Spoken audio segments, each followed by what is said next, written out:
നമസ്കാരം. Big boss Malayalam season 7 ഒരു promo വന്നിട്ടുണ്ടായിരുന്നു. അതിൽ എവിക്ഷൻ ഫ്ലോറിൽ നിന്നും ലാലേട്ടൻ ഭയങ്കര ദേഷ്യത്തിൽ ഇറങ്ങി പോവുകയാണ് കേട്ടോ. ഇവിടെ എന്താണ് സംഭവിച്ചതെന്ന് വെച്ചാൽ സങ്കടം ഉണ്ടാകും, സന്തോഷം ഉണ്ടാകും, എവിക്ഷൻ ഉണ്ടാകും. പിന്നെ പറയുന്നുണ്ട് എനിക്ക് കിട്ടിയ നമ്പർ 1 ആണ്.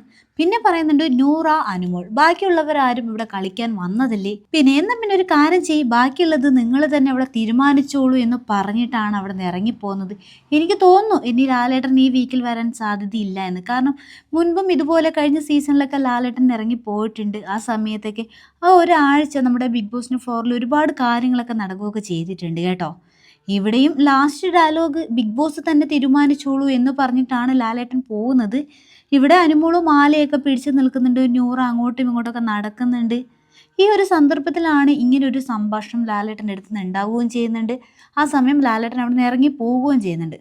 സത്യത്തിൽ ഇവിടെ എന്താണ് സംഭവിച്ചത് എന്നുള്ളത് നമുക്ക് ഈ ഒരു പ്രൊമോയിൽ നിന്ന് തന്നെ വ്യക്തമല്ല. എന്തായാലും നമുക്ക് വരുന്ന ലൈവിലോ എപ്പിസോഡിലൊക്കെ കണ്ടു കഴിഞ്ഞാൽ മനസ്സിലാവുമായിരിക്കാം.